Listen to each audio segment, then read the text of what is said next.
अब भैया सही तो सभी कहते हैं सही है, लेकिन ये कि हाशमी वाले जो है ना, ये आंखों के लिए निकालते हैं, चूँकि इनका गुलाब बेहतर है, कुछ करशी वालों का अच्छा है गुलाब से आज लिया जाए।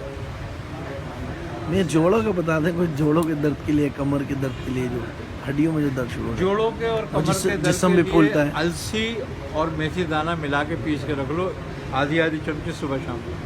खवातीन में खा सकते सब खवातीन हो मर्द हो, कोई नहीं, बेहतरीन दवा है जोड़ों के दर्द की। अलसी और फौरन मेथी, काबू नहीं करती, लेकिन 2-4 दिन में कंट्रोल होने लगता है, और मुकम्मल सेहत के लिए अलसी और मेथी मेथी दाना।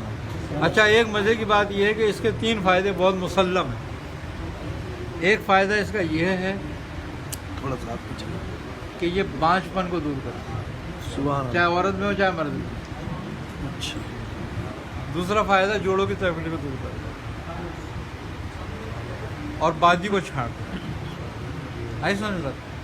और तीसरा फ़ायदा इसका ये है कि ये कमर के मोहरों में और जोड़ों में जो गैप आ जाता जी, है, जी, जी। उसकी गैप को दूर करता है, उसमें लोहा पैदा करके उसको भरता है।